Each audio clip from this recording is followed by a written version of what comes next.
Well, welcome everyone to Resource Roundtable. The Resource Roundtable is an ongoing event every third Thursday of the month where we invite one or more guests to introduce themselves and their services to the Jefferson County community. Douglas Hammel is the new Business Services Director here at EDC Team Jefferson. So he's been starting to see clients this past month. We're really excited to have him on board. Douglas was previously the director of the Small Business Development Center located in Olympia, maybe not previously, but in his past. And he's provided one-on-one counseling, consulting with a wide variety of businesses. He's facilitated training sessions and seminars and workshops and focused on the development of management skill. He's not only owned and operated his own businesses, but he's been an instructor at 3 different universities. So we're really lucky to have Douglas. He's a great reservoir of information with decades of experience. And with no further ado, Douglas, please take the floor. Okay, well, welcome everyone. What I'm going to present today is the result of 30 years of counseling and research. When I was a young counselor, just like all newly minted MBAs, I was perfectly confident in all of my knowledge and found out very quickly in getting into the consulting sector that you only know about half of what you need to know. And so delving in over the years, and especially into turnarounds and expansions, I found out that my counseling wasn't as effective as I thought it was going to be. So I was looking into the mistakes that I was making, and what came out of it was this turnarounds and expansions process. And it's been refined over a long period of time, and I'm about 2/3 done with the book on the subject, and I'm taking many pages out of my book and using them for the counseling right here at the EDC. But today I'm going to share 3 slides from the PowerPoint presentation, and then I'm going to show you my diagram in detail about the process of going about a turnaround and an expansion. So turnaround and inspection process. This is not the same as business planning. I think one of the misnomers in the way that people go about improving their business is they think that if they just take a business plan outline and follow it, that they'll succeed. And actually, that's the quickest way to kill your business, because a business plan starts with marketing, because you want to know about feasibility first. And if it's not feasible in your location or the products or customers, well, you're done with your business plan. If it is feasible, you go on to financing. And if you can find the financing, you go forward. If you can't, you're done with your business plan. And then you create operations. And then make sure you look into personnel, loading your systems, the operations with personnel and so forth. But if you do a turnaround or an expansion in that process, you will actually kill your business. Now, I'll show you the handout later. That's going to be what we're going to cover. Okay, so I'm going to show you the process steps that I use on my diagram about how to proceed with a turnaround expansion. And what I discovered is this is the same for crisis management, expansion, organizational development, and strategic planning, because all of them require, all of those individual efforts, including lean manufacturing, they require prerequisites to succeed.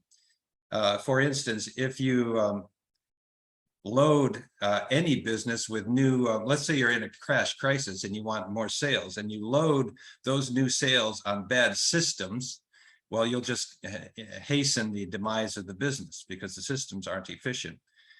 In a crisis, that's particularly a potent example. In an expansion, that's typically the crisis that creates the expansion and transforms it into a turnaround, that you load sales on inefficient systems. In organizational development, you're talking about the soft skills inside of the company, but new skills don't fix bad systems. So if you fix the bad systems during your organizational development, you do much better. Okay. All right, so why this method in this sequence? Well, this is from my experience. It acts first as a diagnostic for the current status of the business, for the skill and capability of the business manager at each step. You can run right down the sequence I'm going to show you, and you can see that you can diagnose any client quite readily by just asking them questions. Okay. Also, it organizes the business manager's approach. It minimizes randomness and makes good use of the manager's time. And that's because when I perform a turnaround or an expansion, I'm talking about doing one thing at a time. You can do a real disservice to your clients by loading them with the whole diagram and saying, this is what we're going to do. And then they take pot shots at various places on the diagram. I tell my clients, we're going to try one thing and we're going to take that to completion. And usually even on the first try, you find out that there are a plethora of other problems attached to the very first activity. So the idea here is to focus on one activity, take it to completion, create the system, test the system before moving on. So that maximizes the effect of each activity. It avoids the harm of the wrong sequence. Again, like the example of loading marketing activities on top of bad systems. It buys time for the business manager because typically there are short-term wins in the first few steps of a turnaround or expansion that frees up cash, reduces expenses and so forth. And there must be a sequence typically because there may be few employees to delegate to, forcing serial rather than parallel activities. So if there's a single business owner and sometimes a single person in charge of other people that are working at a lower level, they can only take on so much in new activities. And the manager needs to develop skill in an organized process over a long period of time. I have a couple of turnarounds right now in which the thing that we are now spending time on is learning accounting. I mean, we did a financial analysis, cash flow projections, but they don't know accounting well enough to actually run that portion of the business or understand what the accountant is giving them. So we are hovering on that single activity. Okay, so here's the actual turnaround expansion diagram. So here's the whole thing. That whole thing might take 2 years to accomplish if you're in a bad turnaround.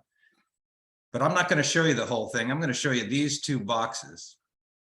But let me just explain the boxes first. What you're trying to do is create a sequence of activities that has the maximum effect possible.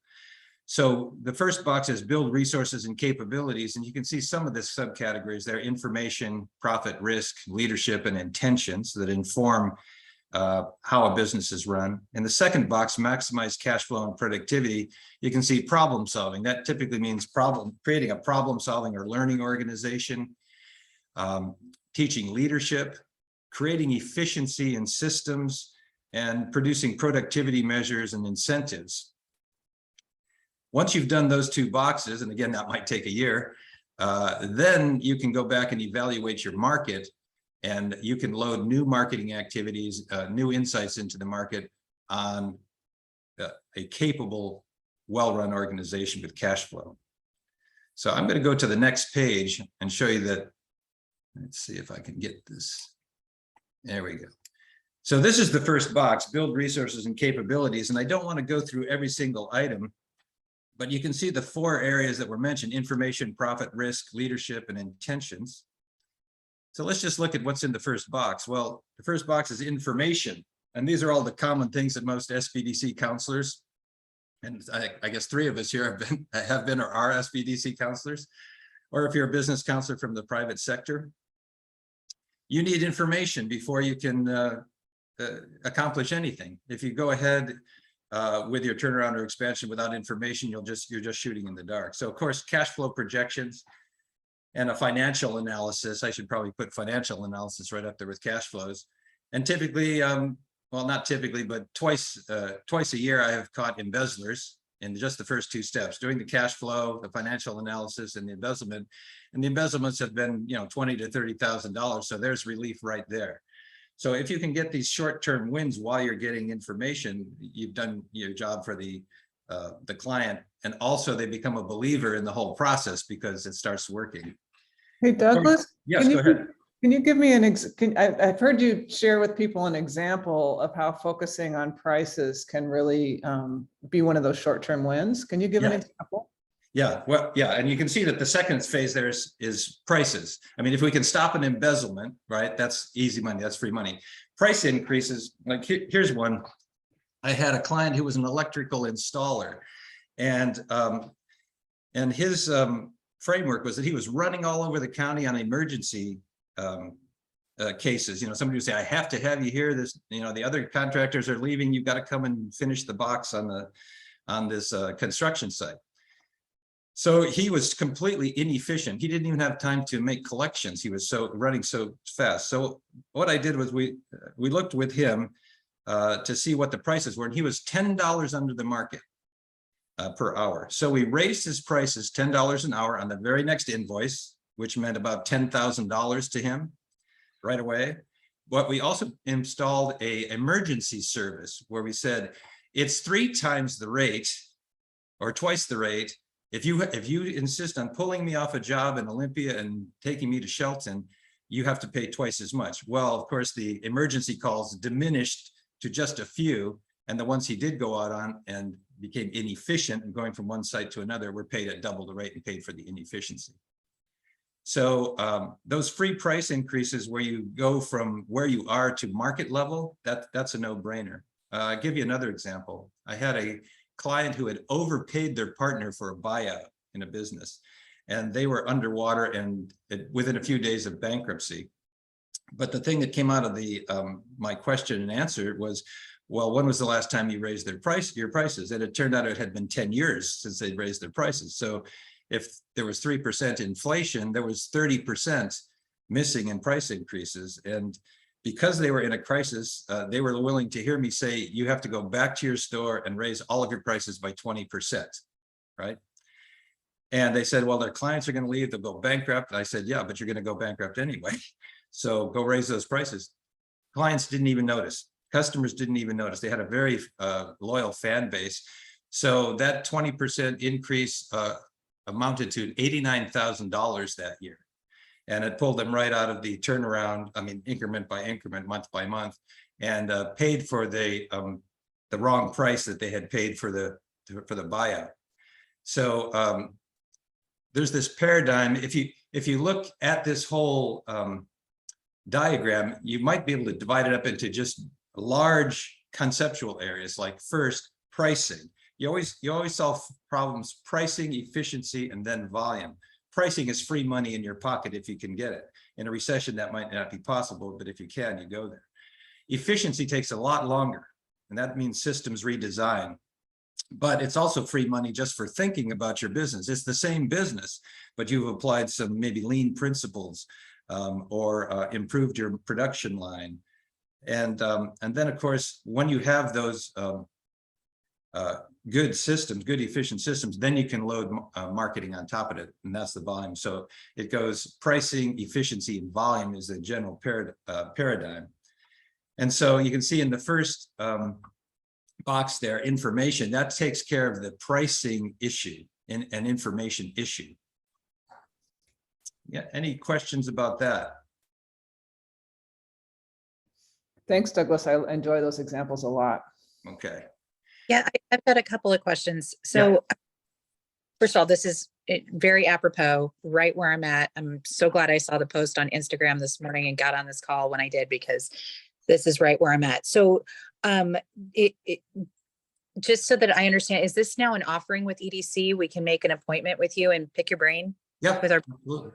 Yeah. Oh, perfect. We're going to become fast friends. Okay. Well, Candace, not only can you pick his brain, we also have Sharon Ann here who might present next month at Resource Roundtable from SBDC. So we've got 2 stellar advisors in-house, and it doesn't have to be a once in a while pick your brain. We could have ongoing relationships to help you accomplish the goals that you set for yourself. Okay, perfect. I love it. I'll be in touch after this call to make an appointment. Okay. Okay, now you might notice as we go down after pricing is collections and construction liens. I can't tell you how many people who are in a crisis haven't collected for a number of months. And if you can have a short-term win on the pricing, and then they'll buy into collecting everything they need to collect, and then there's another cash flow. I had the same electrical contractor who we raised his prices. He had his trucks chained to his front porch and hadn't paid on them in 3 months. And so after his price increase, well, he was making new profits on every single job, every single hour he went out on, but he collected over $60,000 in payables. And of course, he got his trucks out of hock and didn't have to chain them to the front porch. I'm going to skip construction liens for now, but project costing systems, this is like the cash flow for builders.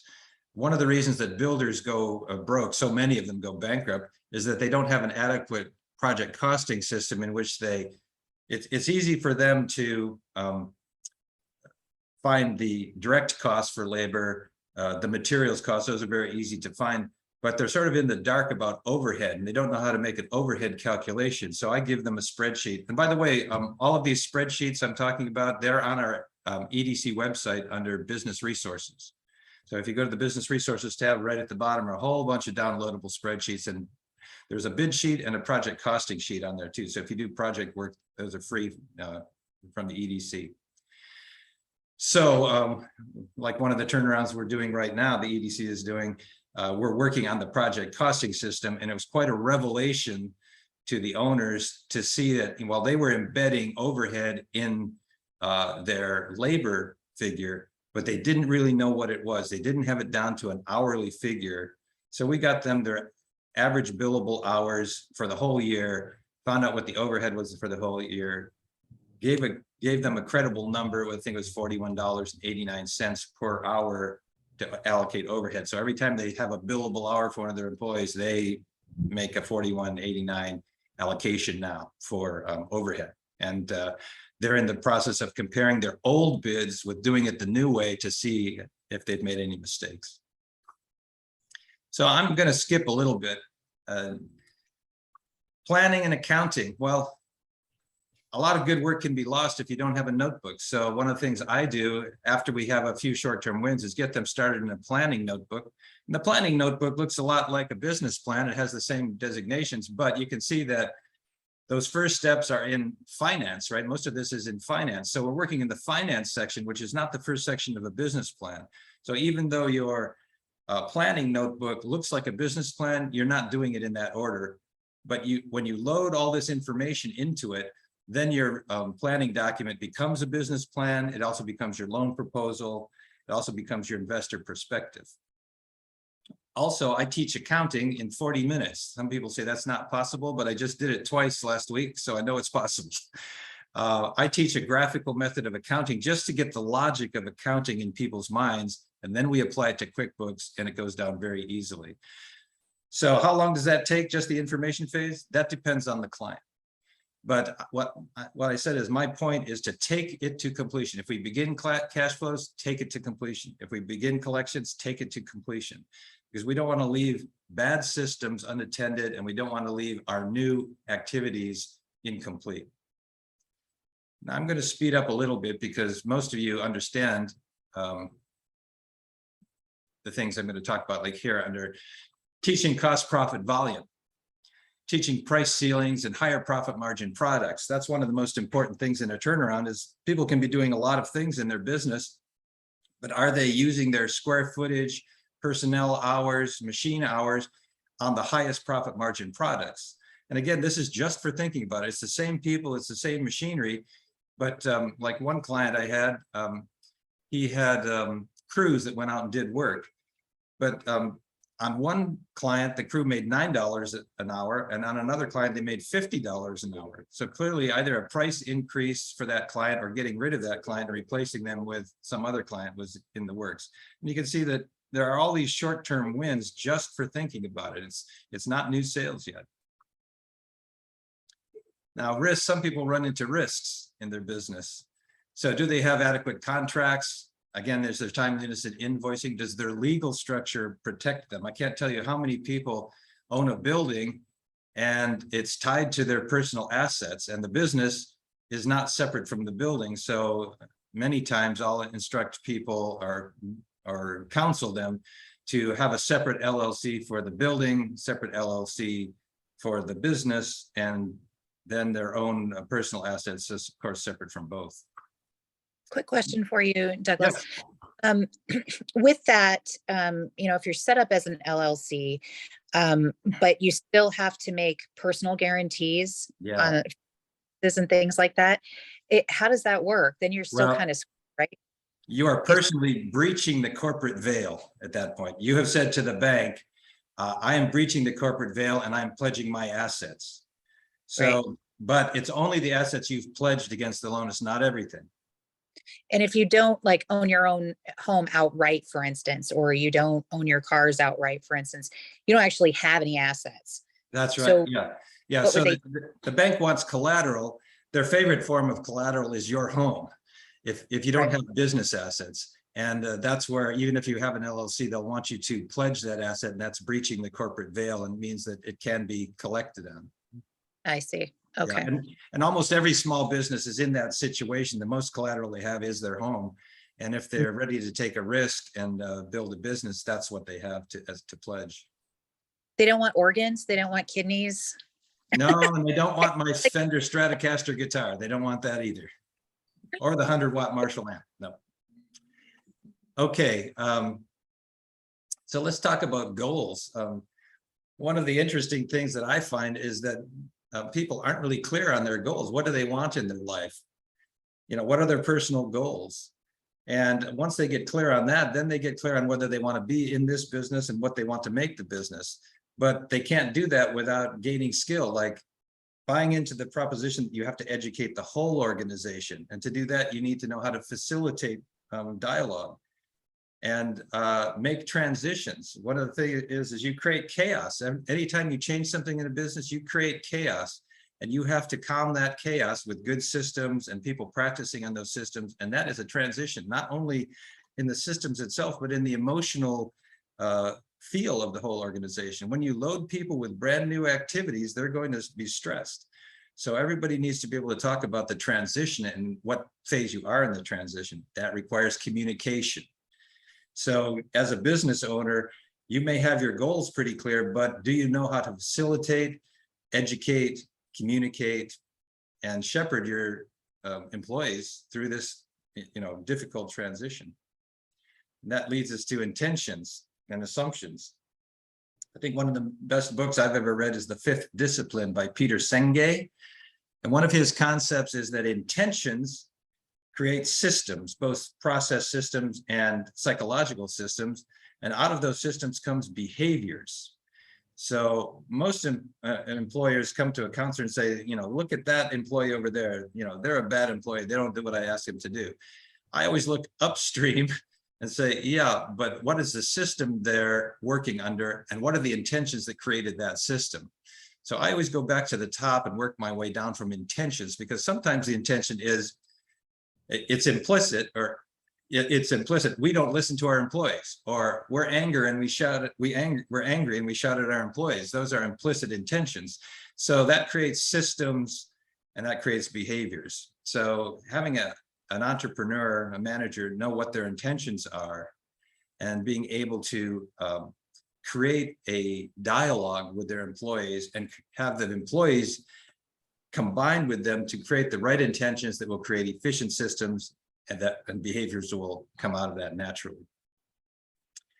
The entrepreneurial problem, to me, that is the problem of taking an entrepreneur who has lots of energy and inspiration and transforming them into a manager. Now, not everybody can go there, because what got the business off the ground is not what will maintain it or sustain it. And so you have to become a good manager, and this process assists with that by taking one thing at a time and improving the manager's understanding and capabilities in these areas. So naturally, if you involve yourself in this process, you will make the transition from being an entrepreneur to a manager, or find out that you don't want to. This is one that most business counselors don't cover, and that's mental health issues. I've run into practically every kind of mental health issue: bipolarity, depression, schizophrenia, mood disorders, anxiety. And it's something we can't address as counselors because we're not psychologists, but you can say, I believe there's something in the background, something more basic than the business activities that we're working on. Would you consider going and getting testing and assessment? Luckily, I'm married to a psychologist, so I have a little bit more insight in this. And some people will and some people won't. But I have had like bipolar clients who, when they're in the manic phase, they get a loan, they buy their parents' cars, they build the business up like crazy, it goes off like a rocket, and then they reach the top and go into the depressive phase, and they get behind on their bills, they don't do enough work, the business goes toward bankruptcy, and then they start all over again at the bottom. And I typically would get them at the bottom of the arc when they're most needy and most in pain. And I didn't know what was happening. I went through 3 cycles with a with a client before I asked my wife, what's going on? She said, oh, he's bipolar. So that's going to happen over and over unless he gets treated. So here's a script to use to try to encourage him to look into that disorder. Now, here's the thing, and Cindy has a little problem with my practical point of attack. We're going to have to think of a different word other than attack, like practical point of approach. But what I call this is it's the activity that when you address it makes all other activities easier. So let's say up here we went to cash flows and your client already had a cash flow, already caught their embezzler, already did price increases, but the project costing system was not good. Well, there's the practical point right there. That's the one right there that we're going to start on.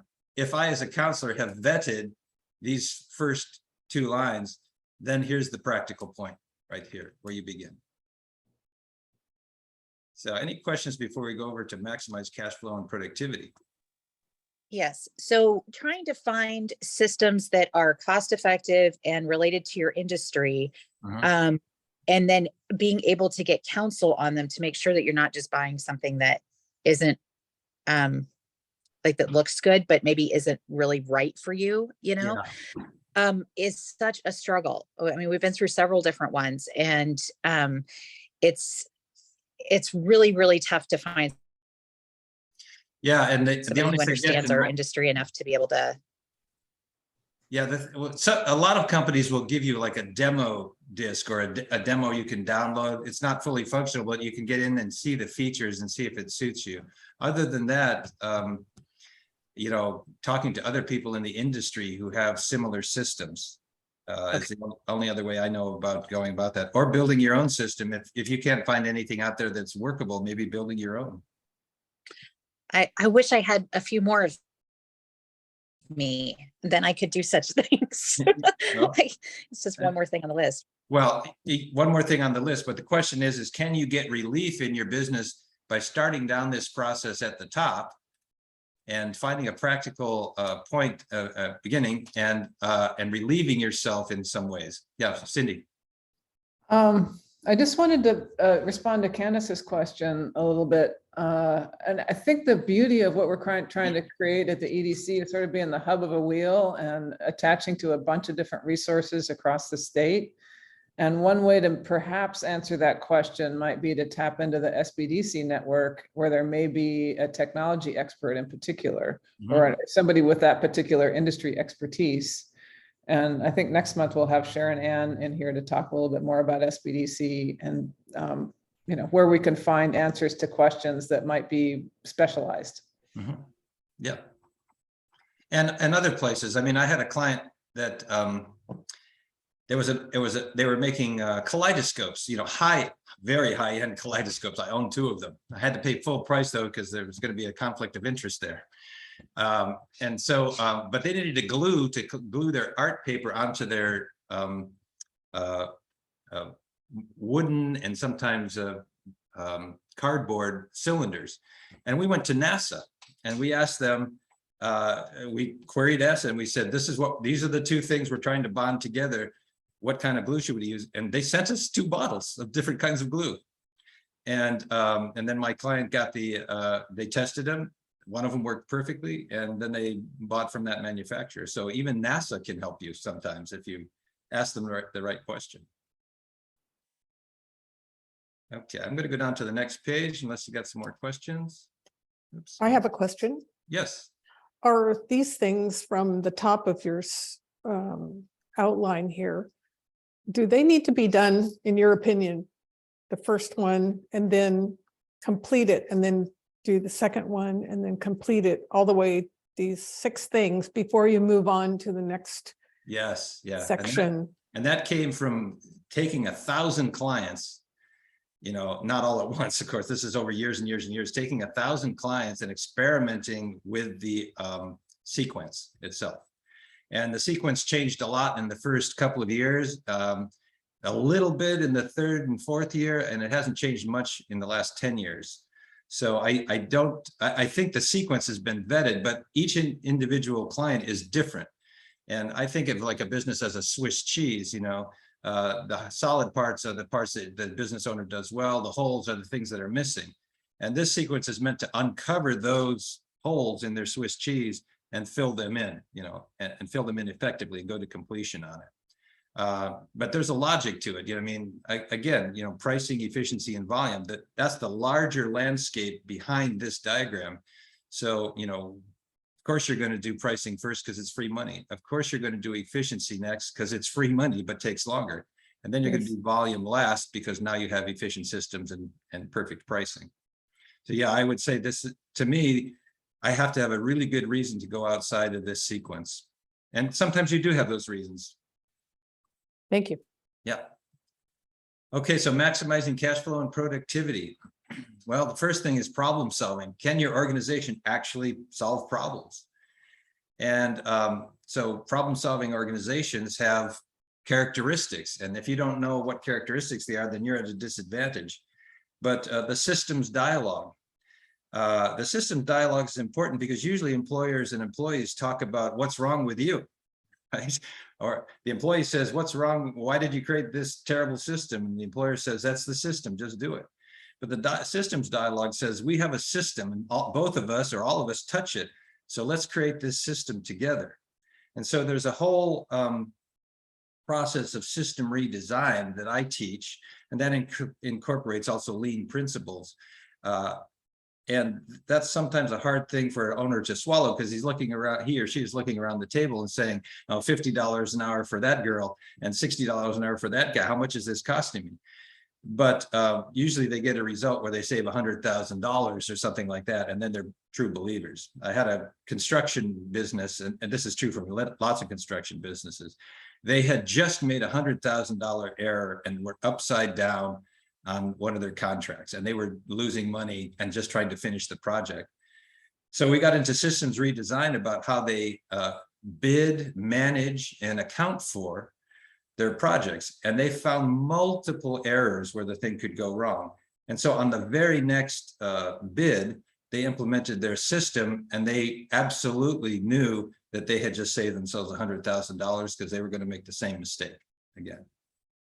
So, but how do you get an organization to be a problem-solving organization? You have to be in dialogue. Do you know how to teach dialogue?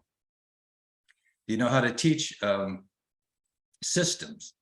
Do you know how to teach group problem solving? Can you facilitate the systems redesign process? Do you even know the steps in the systems redesign process? Do you know how to create conflict resolution? So these are all the soft skills that people need to know to be a manager. And what I tell my clients is, if this is your career, well, then these are the things you need to know if you want to be, if you want to build your own personal wealth, if you want to keep good employees and not lose them, this problem-solving organization is what you need to create. I'm going to skip this leadership part and go to efficiency. So when we talk about systems, there are types of systems: psychological systems, process systems, and then the redesign process is a teachable sequence. There is also, I'm not going to go into detail on that, but are you also efficient in inventory? Are you just paying for wasted space, for too much inventory, overcapacity, so forth? So is your space planning, inventory, and all your systems, are they lined up? And in efficiency also, I consider employees, the issue of strategic compensation. So do you understand skill blocks, market pay lines, internal consistency, and incentives? And I'll give you a great example of this. I had a plumber, and you think, well, a plumber, I mean, that's pretty straightforward. Well, not really. He was making about $55,000 a month with 3 plumbers, and he was staying mostly in and doing the business management. So I involved him in a 6-month process of systems redesign of the personnel policies and incentives. And every employee was there once a week for an hour, and this went on for months and months. And we finally got a incentive plan, and we vetted it and threw out things like the employees had the right to say, well, you can't measure that. I'm not responsible for that. I can have no influence on that piece. So yes, okay, we're not going to question productivity in that because you're not in charge of it. We got to the end and we implemented the policy, and in the first month, his sales jumped from 55,000 to 95,000, just for thinking about it. So the 15,000 he had spent on me as a private consultant was paid for many, many times over. And also the odd thing that happened was when he got to the recession in 2008, he had to decide who to get rid of somebody, but he had the productivity measures to do it. And so he let go one employee. And the odd thing was that his profit margin went back up to 10%. It was like he'd gone from a 20% profit margin because of all the incentives we had. He went to 0% profit margin. But when he fired that one employee, he went back to 10%. And that puzzled me for a while. So we started to look into it. Turned out that the employee was stealing things. He stole a $3,000 camera. He was using the truck to run his own plumbing business on the weekend. And he was very inefficient. He would drive out 20 miles to a job, drive back to get parts, drive to another job, drive back to get parts. So the measures, the efficiency measures we put in, the productivity measures, made him almost double his sales, but also dismiss the correct employee. So when we have productivity measures, I'm always shooting for a 20% profit margin. I think that's capable, anybody's capable of getting that. And this is too short of a presentation to go into that, but I believe that anybody can get a 20% profit margin with productivity measures, benchmarks, goals, and incentives. Now I'm going to go back to the top now, go back to this diagram. And I think you can see just from talking about this a little bit, that you can see that if we build resources and capabilities and maximize cash flow and productivity, then we can look at the market and say, can we reevaluate this market? Can we find new profit centers or choose higher level profit centers and take your customer back to marketing basics and research, then do the strategic planning, find a strategic focus. Now you're ready to set new goals, missions, values, expansion strategies, break even for expansion at various levels, because you can expand right into a stair step. Now, let me see if I can show you this. Let me get this. Let's see, can I move this? Yeah, I want to find a slide that is it's a wonderful slide. Yes. Okay, so here is the real, or this is the ideal world where you can see sales, total costs, variable costs, and fixed costs. And you can see that at some point the revenue line crosses the total cost line, and that's profit. But that's the ideal world. Here's the real world. Let's get down here. That's the real world. Costs go up in stair steps. So you can see just beyond 1 unit, you can see that the sales line crosses the total cost line, and there's green there. That's profit. But if you expand just a little bit, your fixed costs go up and you're underwater. And then at about unit 2, there's a second break-even point. And at 2.75, there's another break-even point. So in turnarounds and expansions, what you find when you get a client a lot of times is they've been a profitable business down here. Can you see my cursor? Yeah, okay. They find themselves here and they say, we've got lots of opportunity. They expand right up underneath one of these stair steps, use up all their cash and debt capacity, and then they drop down, they drop back here where they were profitable. Where if you do the turnarounds and expansion process like I'm suggesting, you find yourself here and you improve your business and you blast through that to this next place because you know where you're going. And it's not a mystery about how to get there. So with those new mission, values, expansion, break-even chart, you can size the business. That means picking the right square footage, the right number of employees at the sales level you can attain, sizing the whole organization so it fits, the cost structure fits under those sales. And of course, you're not done with systems. Any new systems have to be developed. Hopefully your old systems are now very good, but you might have new systems you need to create. Now you're in a position to go and find financing alternatives and create an implementation strategy with a timeline, tracking progress and adjusting as you go, because you have all the information you need, you have the efficiency, and you have the level of sales and have sized the business right. Okay, so that's all I want to present today, and I'll take questions for as long as you'd like to ask. I have a question if nobody else does right out of the gate. Yeah. I'm wondering how this approach works for, say, a service business as opposed to a construction business or a manufacturing business. To me, it works the same. It's just that the systems are slightly different. In manufacturing, you have big equipment and lots of square footage and lots of employees. But in a service business, you might have relatively few employees, but you still have systems. Usually it's information systems, but you have to ask yourself what flows through a business. Well, people, information, paper, concepts, all that stuff flows through a business. So you still have to look at systems in a service business to make it efficient. Super. Looks like Jay has his hand up. Yeah, Jay. So, one of my first reactions is this would work for a business that's not in crisis, wouldn't it? Well, that's the thing is, I would rather catch a business at the cusp of their expansion and show them this method and show them that they are going to create a turnaround if they don't go back and do the turnaround. If they don't do the turnaround activities first, they are going to get a turnaround in their expansion. So an expansion to me is just a turnaround waiting to happen. Yeah. Yeah. And then one of the things I've run into is many times the system is driving the company rather than the company driving the system. Is that something you found? Yeah. Yeah. And I go back to basic principle. I mean, what's driving everything is the level of sales, right? And so everything flows out of the level of sales. And do you have a system that's efficient for that level of sales, but also with that level of sales and efficiency, are you actually profitable? Because you may find that no matter how efficient you are, that's the wrong level of sales. Yeah. But you know how it's all connected. I'm just trying to deal with all the prerequisites that allow you to do that systems redesign. Like that first box, the systems redesign is down here under maximize cash flow and productivity. That's the old systems, right? But it still could be at the wrong level of sales or the wrong level of square footage.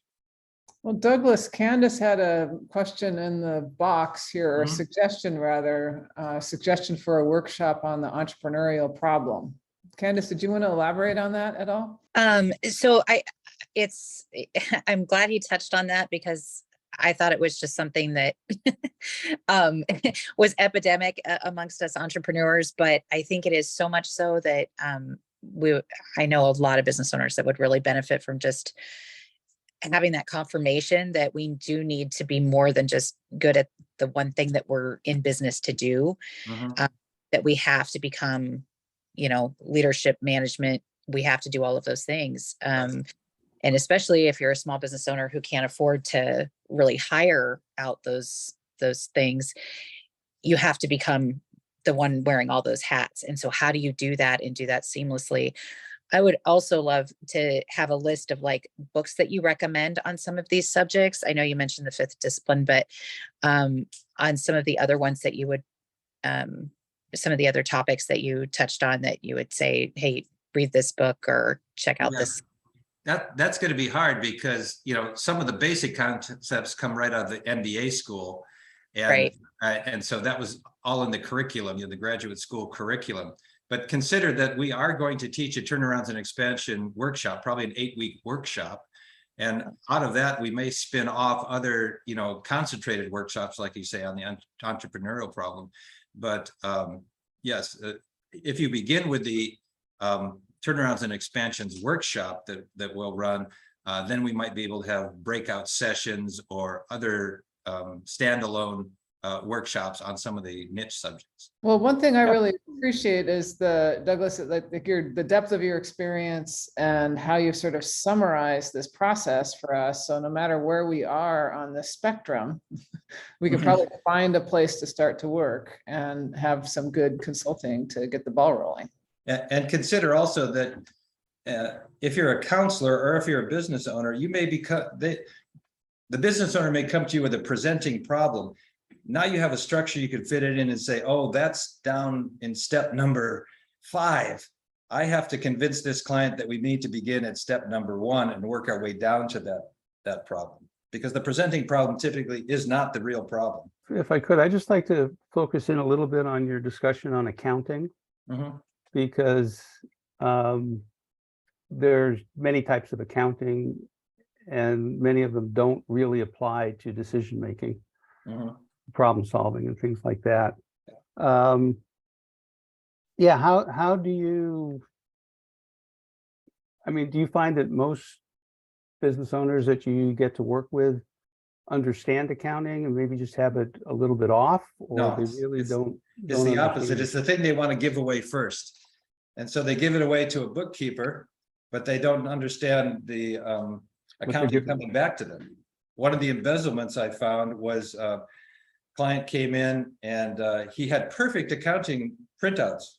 The accountant had done all the financial analysis, ratio analysis, and I turned to the second page and I said, "You've got an embezzlement." He said, "How could you know that?" Well, the materials account for his production went from 15 to 25 to 35% over 3 months. Clearly, somebody's writing checks to fictitious companies. And I asked him, "Well, who's your bookkeeper?" And he said, "Well, when I told her I was coming in to see you, she quit and she's living in Florida." And I said, "Well, there's your $30,000 down there in Boca Raton." And it turns out, yeah, the FBI caught her down in Boca Raton. But what I do is I try to teach basic accounting principles in a graphical format, not with debits and credits, not referring to that, and then relate that to QuickBooks, and then show them month by month a financial analysis that gets them comfortable with accounting and what the accounting system can give them. So with a suite of information resources like the accounting system, financial analysis, cash flow projections looking forward, project costing systems, spreadsheets that can help them understand the cost burden per employee. That suite of spreadsheets and technologies gives them all the information they need for decision making. And by the way, again, under business on our website, EDC website, under business resources down at the bottom, all of those spreadsheets are there. Every spreadsheet I mentioned is there. Okay, great, thanks. Yeah, Douglas, I really appreciate that you're open sourcing those spreadsheets you built, because they're going to be super useful. And if folks are looking at those and they're a little confusing, certainly call us and we can show you how to use them properly. Yeah. Yes, come in and see us. That's what we're here for. And talk to Sharon Ann too. Thank you. Yeah. So Sharon Ann, next month, if you want to present, what do you think your topic might be? Well, I don't know. It depends on what people most are interested in. So I'm going to knock on your door and say, what kind of questions are you getting? So. Okay, looks like Pete's got his hand up. Yeah. Pete. I just wanted to say thanks for doing this and hopefully encouraging some more people to come in the door. But as I spoke with Cindy yesterday, we'd like to encourage you to get out, come see our problems. Call